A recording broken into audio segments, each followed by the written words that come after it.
I did understand and plan my preparation, and I knew what it was going to be about at 11:30 this morning, and then by 12 o'clock I didn't, and I've now had 2 beers.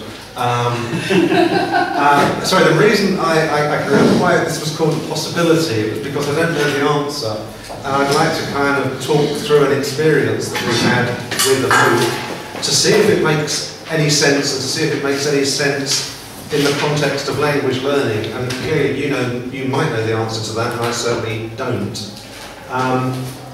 So I'll give you some history, and I straight up front ought to say that I'm the monkey, not the organ grinder. Okay, so do you have that experience? Yes. Okay. Yeah. And there are several other monkeys, but the organ grinder is a friend and colleague, Inga Navard, who's now at the Open University.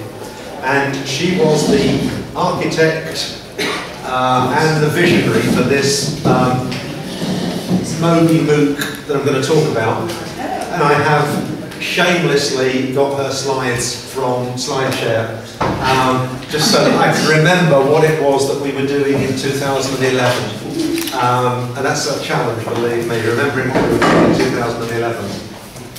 And I think what we were trying to do was provide a forum for people to learn and to talk about mobile learning. And I think maybe Inga was much more conceptually sophisticated than some of the rest of us. I just thought, this is good fun. But Inga had and has a far more developed kind of conceptual framework, and I've now discovered what it is. Now that I've read her slides. I think she had some guiding principles, and certainly one of them was to extend the open idea of MOOCs in terms of using software and systems and media that were free and easy and open. And certainly I as a teacher, always argue that we ought to be exploiting the systems that people know and like and feel confident with. That's kind of one of my arguments against WebCT or Moodle. They're purely educational, they're purely institutional. What we used was a mixture and a mess of Flickr, Google Docs, Google Groups, YouTube, Facebook, and as far as I was concerned, it was on those kind of pragmatic grounds. It's there, it's free, you don't have to train people how to use it. And what Inga put on top of that was a far more kind of structured envelope around it. So there was actually a kind of rationale for now we use Facebook and now we use Flickr and so on. And there were 2 slightly different iterations of the course, and as you can see, the first one ran for about 8 weeks early in 2011, and the second one ran in 2012 later on, so there's about a year and a half between them. And Inga and a few of us were the constant features, but some of the facilitators were different, and also some of the topics were different, and certainly Inga remade the structure. And this is some of the basic stats. We had 1,250 learners, and I think Inga then goes on to look at the stats in more detail, who was active and who was lurking, and my recollection would be that it was maybe 600 and 600 in terms of the iterations. And as I say, the structure changed somewhat, and we are still getting people reading it. I mean, so it's no longer a live community, but people are still using it as a resource. I think, for example, sorry, Gavin's colleague, Nikki? Yeah, Nikki was talking about still going there to read stuff, which was no way our ambition. I think actually our ambition might have been to delete it, but we never got around to it. So on the one hand, it wasn't a very lively living community, and now it seems to be a repository or an asset as well. It wasn't designed with that in mind. And I guess, well, again, where English says there were 17 facilitators, I think maybe that, again, that's half and half. And the first iteration, in terms of its shape, was longer and thinner. I mean, so maybe in that sense it was like a conventional course with week 1, 2, 3, 4, 5. And I think maybe each of us would take responsibility for a topic, for curating a topic, actually, if you want to use the modern word. Because I guess one of our other kind of guiding principles was to, well, to curate and not to develop or monopolise the content, but maybe to give some kind of loose structure which says, well, I'm sorry, in the case of my second topic, which was, I think, global mobile learning or something like that, for me to say, well, you can look at it by viewing official statistics and documents and descriptions from UNESCO, and here's where you look. Or you can look at some other documents. I think, for example, I put up 2 videos of me doing seminars in South Africa. You know, that is one account. And to then hope to play a significant role in then structuring the conversation and structuring the interactions rather than monopolising the content. And so anyway, the role of the facilitators was, well, kind of, Inga was the Uber facilitator, Meta, whatever, yeah, Meta facilitator, yeah, she facilitated the facilitators. And then we took the responsibility for a particular topic. And that was clearly a slightly haphazard arrangement. I mean, I'm sure Jeff Stead did his very differently from Jacqueline Batchelor, or from, you know, and sometimes that was because of the topic. They were topics that needed a different structure or were accessing different kinds of resources. And sometimes they were just different because that's the way we got out of bed in the morning. So yeah, that's the basic stats. Sorry, no, I was saying that the first one was kind of long and thin and conventional, like a course. As I said, week 1, topic 1, week 2, topic 2, or something of that sort. And the second one, for some reason, Inga decided it needed to be kind of pyramid shaped, where you'd have a small number of topics in week 1, leading to a choice of a wider number of topics in week 2, leading to quite a lot of topics in week 3. And I'm not sure how much reflection we got round to afterwards, but one sense was that people didn't make choices, they just tried to do everything. You know, so the idea was that they would kind of trickle down the pyramid in a specific direction. You know, and by the time you got to week 3, there will be people specialising in this bit or this bit, but no, they just tried to do everything. You know, sorry, Inga and some of the other people involved did write several papers on this, and I rather suspect Inga's PhD will probably be somewhere in this area. And she did write a free ebook that is well worth reading. Sorry? Isn't it? No. Oh, I thought it might. Oh, how much is it? It is very cheap. It's cheap, but it's not free. Oh, I'm sorry.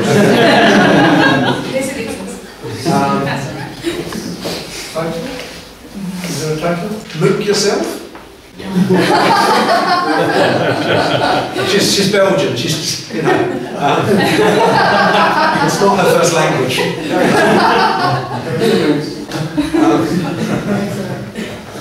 What's the English last name?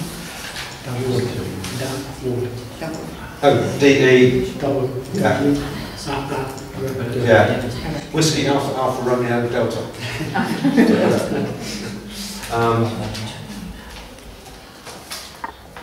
Yeah. Okay. So that's the basic stats, and this just happens to be a reference to.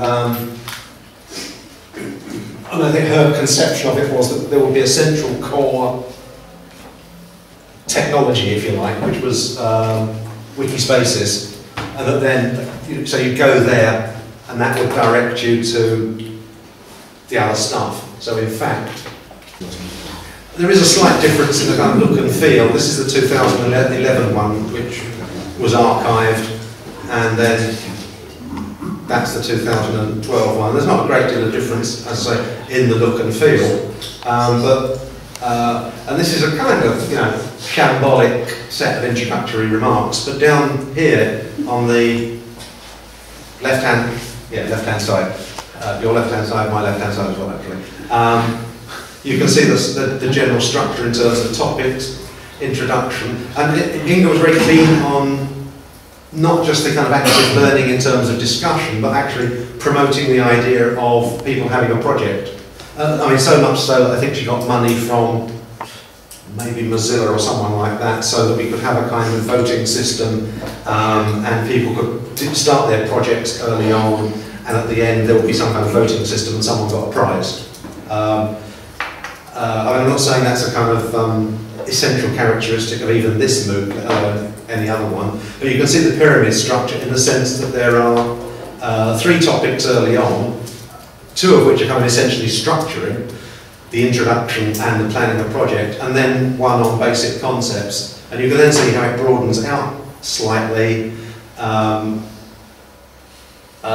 talking about mobile learning curriculum framework, and then someone talking about classroom tools, and me talking about global issues, and then it gets that much bigger.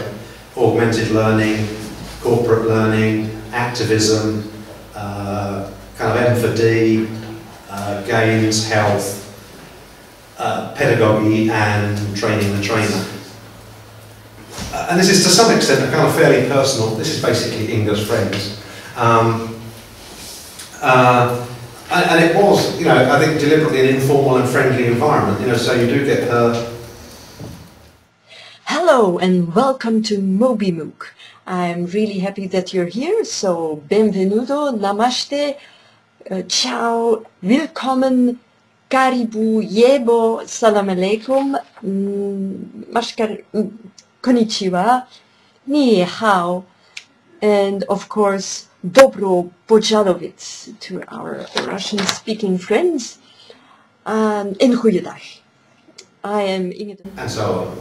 It was probably slightly misleading giving such a kind of multilingual introduction because the rest of it was entirely in English.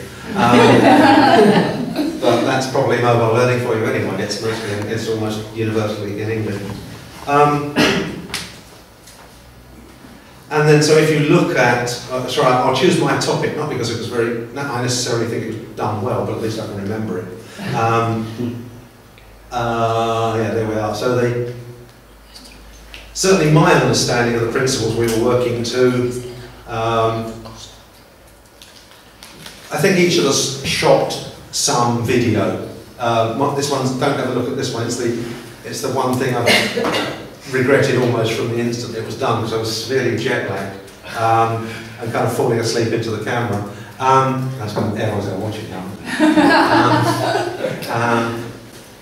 But I suppose partly one's thinking about what are the alternative technologies, what are the different learning styles, what responds to different bandwidths. You know, so maybe we had some introduction, but maybe we also gave that as a, you know, a talking head to camera kind of thing.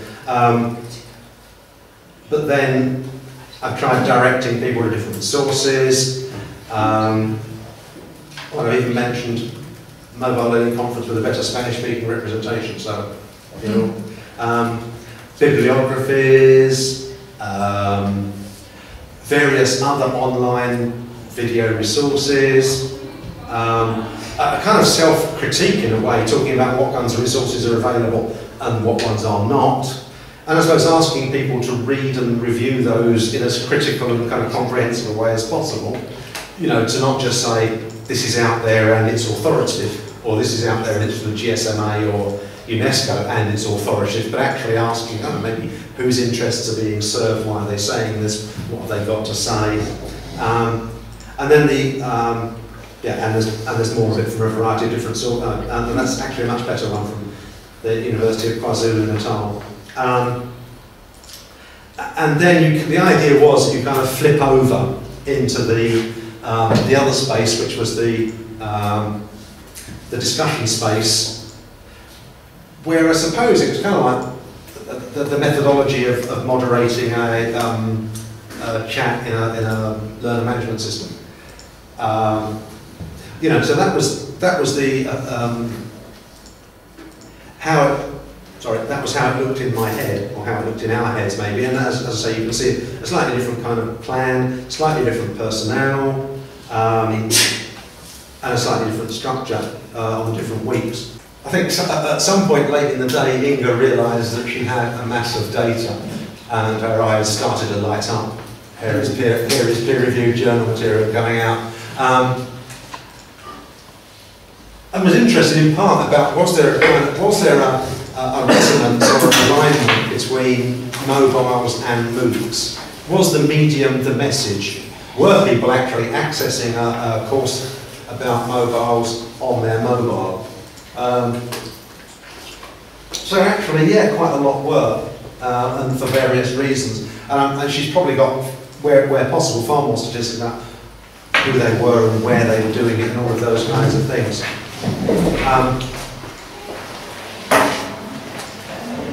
So that kind of gives you, I guess, some kind of look and feel. And I suppose my immediate reactions in the aftermath were, this is intoxicating. This is just like kind of 200 people, this is the 400 who were lurking, but the other 200 people who were having the time of their lives. You know, this was, I don't know, the activists or the nerds or the geeks or the ones that could teach us about it. And it was kind of 24 hours a day. You know, I remember, I think I was in Atlanta airport. You know, and, you know, feeling as involved as everyone else. And then, you know, changing planes in Charles de Gaulle a few hours later, but they're still at it and I'm still at it. So it's quite intoxicating. But I also feel that not only was this a kind of quite intellectually sophisticated and competent, intellectually competent and presumably digitally literate community, where what was happening was, I guess, very much what Downs and others had in mind. You know, we were learning by virtue of our connectivity, as it were. So this was connectivism, not social constructivism or whatever. And that was fabulous. But I could also, you know, it also made me worry and wonder about the 400. And you know, we've all got used to the statistics about the volume of dropout in MOOCs. And I guess we've also got used to the rhetoric around the dropout, that they're not really dropping out, they're making choices. But I guess having looked at that particular environment, I'm not sure if they were making choices. You know, anyone that wasn't coming in at that level would quite easily have just disappeared, you know, somewhere without a trace. So I have kind of reservations on those lines, and I'm not sure if we should have structured it very differently. I'm not quite sure if we could have, in the sense that, you know, explicitly it said this is the introduction. Well, I don't think anyone actually needed the introduction. You know, not of the 200 who were leaving the 400 behind. I mean, I suppose it was also a global phenomenon from what we could tell, which actually just meant this kind of 24-hour-a-day seminar was just, you know, following the sun. So that was one of my reactions. And I suppose now we've got used. I guess we thought we were living somewhere in this space. You know, this is what's now the kind of orthodox division that's developed in how MOOCs are portrayed. There's the C-MOOCs, the connectivist MOOCs, the ideologically pure ones. But now we have the X-MOOCs, which are the corporate, monetised, institutionalised ones, which people would say are based on a very different pedagogy, and a rather different business model as well, but, you know, are far more kind of assessed and teacher-led and content-heavy, and really, I mean, to my mind, look and feel a bit like an LMS. You know, LMS 2.0 or kind of LMS plus. Yeah, so now in retrospect, looking back, you know, Inga probably knew this was what she wanted us to do, and some of us weren't actually thinking about it, but that turns out where we felt comfortable. I guess I still think my reservations about what kind of opportunity is this for less sophisticated learners in poor countries or institutions with less bandwidth, you know, all of those kinds of things, would still apply. And I kind of worry that what we did has sunk without a trace, and all we hear now is, you know, national MOOCs as kind of symbols of national virility, more or less, you know. Britain's got one now, France has got one now, Spain got one now? Yeah. Several.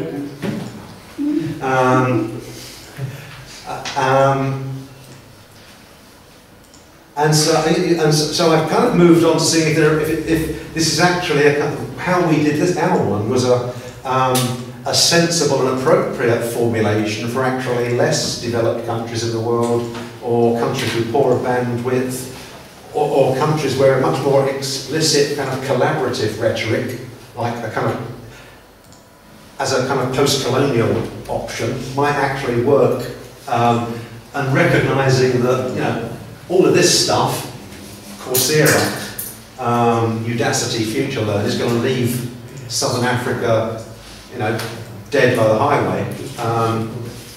But that doesn't answer the question about, does this have any role, I mean, either kind of ideologically or pedagogically for language learning. I don't know how much time we've got, but that's kind of my question, my dilemma. You know, do the technologies make sense in a language learning sense?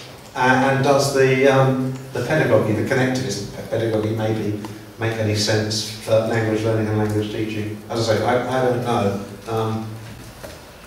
Well, does it make any sense for us?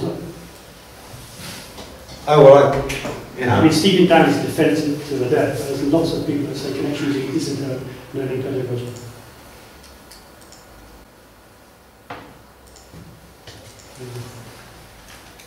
Yeah, I mean, certainly, as I was saying, I suppose my experience was that if it is one, then it's a one for, in its kind of raw form, it's one for making bright people brighter. You know, so I think there's a kind of equity issue, but there's a different equity issue about, you know, bandwidth and infrastructure and hardware as well. I guess that's independent of the language learning question, if you see what I mean. That you could have good infrastructure, bad infrastructure, but is it any good for languages, or anything? Or what else might it be good for? Anyone? One of the things that really impressed me about this was, I mean, the fact it wasn't just a scene, but that you chose the technology very well, because, I mean, it's very easy just to put a slide up and say, well, 70-something% access the course from mobile technology, but that's actually impossible on a majority of platforms. Until very recently, okay, Coursera just bought an app out, but the great majority of MOOCs don't run on mobile devices, full stop. So that in itself was quite an achievement. Really. Well, I guess there's a kind of synergy or alignment in the choice, maybe by accident, but between the choice of using popular and easy and free software technologies and actually finding out that it worked on easy, cheap hardware technologies that work on handsets. And you know, and I think that's probably an accident. Don't say that. You asked the question about whether MOOCs are appropriate for language learning. You know, these particular. I think I looked at them in the first one, and we sort of, Isha and other people looked at that when we did the OLS MOOC, the learning design MOOC, which was similar in as much as it used various open platforms. I think the observation we felt was very similar to yours as well. It's a kind of sink or swim, survival of the fittest environment. I mean, if you can't make your presence felt and get appreciation and interact at the level required, you kind of sink out. That's what people do. And for language learning, where face is really important and not losing face and taking a risk to express yourself, perhaps that is an argument against open platforms that I haven't explored open platforms for language learning and stuff, but I never done that. Is that an issue? Is it? You take a risk when you try and express yourself in a foreign language. Is it? Most people feel more comfortable. Avila, she's had a German MOOC. What's your opinion on it? Yes, oh, I think the experience was great. I think the three elements that you have to interact with MOOC, so that the content, the tasks, and the networking really function. The students really appreciate. I think the most important thing is to think what do you want to teach with your language MOOC, because you can teach vocabulary, you can teach syntax, you can teach for arriving or for getting a framework rule, or you can teach a lot of things, you know? Sure. So, this is the... I totally agree that the affordances for communication and doing language work and languaging and learning are fabulous. The question is more specific than that. It is about if it is a MOOC as in massively open online course where everyone can see what you do. Traditionally that's been an issue in language learning, I believe. Exposing yourself. I think it's a cultural issue, not only just an issue for language learners to expose themselves. Sorry, to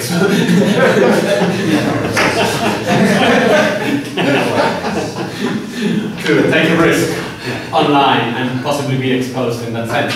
Being exposed, and that's problematic. You know what I mean. I do know. But I think that's a very cultural issue. I think British students in particular feel particularly exposed. But I'm not sure that people from other cultures might feel differently. It's But terrible. yeah. I do record for the simple of the reasons. I need to have a record of any oral exam or any speaking exam because I'm just one person. So it's I have to preserve the right. They have to have a second evaluation or a second assessment. So I record that and fast questions over that. Am I going to record it? Am I going to put that on the internet? That's the kind of thing. But in recent years, I've been doing that for 12 years now.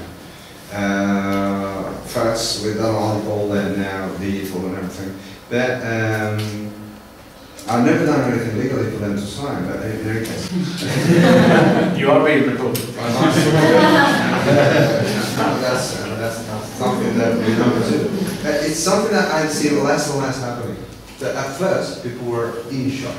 So much that in some cases I have to make them realize that they were relinquishing their right in order to have a session or a revision. Yeah? And they prefer that and not to be. So I think it's I think this is dying down. I think that people are now more aware of this fact that we are all more used to speaking public and especially younger generations. But still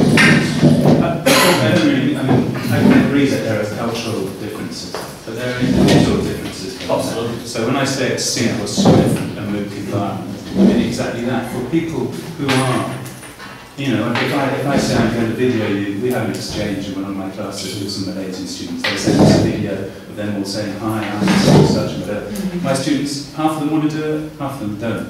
The ones that don't want to do it might well sink in a MOOC environment, is what I'm trying to say. But so the fundamental question, in a sense, seems to be we could take Josh's supposition as being the safe position. Yeah. You know, he might be wrong, but at least it's the safe way of being wrong. And so then my question becomes, okay, is there a way of building in the necessary safeguards? And if you build them in, does it stop being a MOOC? You know, so are the two things mutually exclusive? Yeah. Either you have safety or you have a MOOC. That becomes a MOOC, doesn't it? A massive, not open online course or some sort of kind of middle ground in between it. But I think that's a real issue particularly for language learning, to be able to not always be open. And most of the MOOCs are kind of Well, they're not all completely open anyway. I think all the letters are negotiable on MOOCs. They're almost negotiable. The letters, M-O-O-C, they are all negotiable. You can Yeah. notice. Oh, sure, yeah. There are a lot of things that are MOOCish, and why? So maybe I'll put my I'm question. not arguing against them. I think MOOCs are fabulous. It's just to answer to John's question. Does the platforms, is it good for language learning? It affords great opportunities, but are they equal to all? A more intelligent way of phrasing my question maybe is not so much MOOC, because that becomes an issue of definition, but is the connectivism irreconcilable with the language learning, on the basis of what you were saying? On the contrary, I think it should be the opposite. The connectivism should be a great enhancing factor for language learning. But I think kind of what's missing from this dialogue is the fact, I work in a distance learning university and I teach languages in a distance learning university. So I know very well that a big issue for distance learners is that actually some people just do not get on with distance learning. They may try it and then they see, and you just said, completing a MOOC is about choices. And I think some people think they have the determination or the capacity to actually log on and regularly and make time, etc. All these qualities that a distance learner needs to have, and then they find that they don't, or simply life intervenes, because you don't plan things. Many things can't be planned. So, I think measuring the success of MOOCs, you need to build in that many people who take MOOCs have never actually done distance learning before, and that it may not be the platform, it may be just simply the whole, self-determination thing. The first thing you have to do is to teach how to learn in MOOC. Absolutely. So, because students are not MOOC experimented, so also not in some of our students, also not in distance learning environments. There's a MOOC for that, I think. Yeah, some I know. people creating an interesting MOOC, I think. No, it's true. I think it's very important. No, it's also many things which go by the name of MOOC, really aren't apple. They are really apples and pears, really. There are no MOOCs which are the same. You have different expectations. Even if you have a long experience of distance learning or e-learning or whatever, and you go to a MOOC with certain expectations. For example, I did a MOOC recently on American poetry at the University of Phoenix. And there was a session in which we were going to have a group discussion about one poem. Well, actually, it was not a group discussion. You could tune in to listen to 5 people talk about the poem, and yes, you could interact, but we were 800 people. So your message just goes in there, no answers, you have an interaction, you might get some interaction. So I found kind of disappointed because of that, because it's not what I promised. Well, I got promised. It's not what I thought it was going to be. I have done with my students within Moodle, which again could be structured, but doesn't need to be so. Online sessions where we do face-to-face language lessons in the afternoon. Yes, they are in their homes and.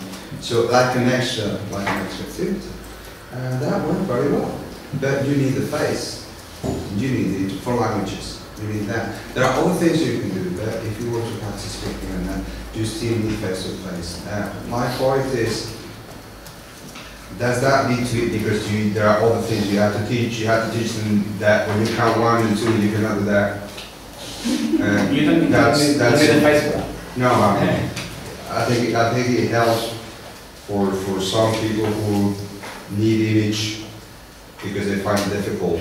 P1 students have problems with their English. Or anyway, it is difficult. But my point is that at some point you're thinking, well, we're doing the same thing in a different environment.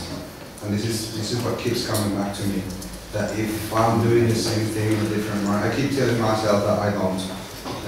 But this is a question that we need to reconsider. over and over, whether we are translating something from real life or face-to-face practice into just another context and not exploiting the possibilities we have with that. And I think it's a question that we have to keep asking and never find a solution for it. Because if you forget asking about that, then you take things for granted. Sure. But maybe your experience is also going in that. Yes, not always to ask you everything and to research everything. No, this is. I want to begin with it. And one of the language MOOCs we did here, when we were doing here, we did small group activities as well, the long tail effect, and that seemed to work a bit as well, letting people actually work together. I mean, I think your criticism is a fair criticism, but I think it goes a lot further than just MOOCs, because I've read an awful lot about whenever you try to get students to do blogs, for example, there's always a few recalcitrant people who just refuse point blank to actually do it. Whether they have their blog, but they don't want it open, they want it just for themselves. Which is I don't learning a language and not wanting to talk to people. It's not really framed as a criticism, it's framed as a design challenge. What do you do for the people who are sinking? So when I facilitated, like John said, in a MOOC, it's absolutely intoxicating. You cannot possibly cope with it all, and you can see people sinking, and a lot of the time you can't even see which ones are sinking as well. So can we build tools that help us identify who's struggling, who needs support, who needs a more closed environment, and can we provide that kind of help? So more than a critique. Well, in asking that question, you're asking for a way of differentiating people who are making choices and people who are sinking, I guess. As well. Yeah. But I think we're presupposing that it's an expert, because what Stephen Downs would say is that on a CMOOC, it's largely distributed, so you don't get this mass of people necessarily on one place, but on lots of different platforms. You get smaller groups of people, and arguably, it's a bit contentious, but arguably you get a certain affinity of the people that group together on a certain point somewhere on the network. Okay, so the design solution for the MOOC that I was involved in was to spend the first week dreaming up your dream project, and the second week creating your project groups and creating these small communities that would keep a chunk going. And the communities that formed early successfully appeared to last all the way through, and then they did this, they did a nice paper, a participant paper about the experience of being in the MOOC for the European MOOC. So they survived, but the problem was, at the formation stage, we didn't have the capacity to help people form groups. It's a complicated challenge, and it takes longer than a couple of spare hours that I have during 1 week to do that. So I still think it's a design challenge. It's something that can be improved through better use of social media, better digital literacies. We can design to overcome it, but it's a big challenge. It kind of begs questions about what's the nature, partly what's the nature of your role, and partly what's the nature of your responsibility. And I'm not sure if we, at the time, thought very much about that. I mean, I think we thought we should be putting in enough content so that you can actually, there would be somewhere to start from, but not then to populate it beyond the bare minimum. And some of the stuff people was writing, I mean, they probably published it as well afterwards.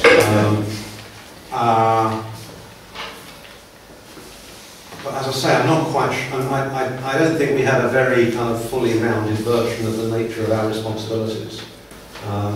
Well, that's what we thought as well. This is an experiment. I mean, we didn't tell people you're participating in a design research experiment, and we should have said that explicitly at the beginning. But I'm not sure. I mean, we said facilitate, and I'm not sure if we then kind of saw us. Does that mean we have kind of pastoral responsibilities in some sense?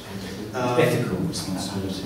Well, yeah, I didn't actually ask that question, but yes, I mean, I'm not sure there are any kind of safeguards about, someone wanting to populate the wiki spaces with pornography or expletives or race hate or...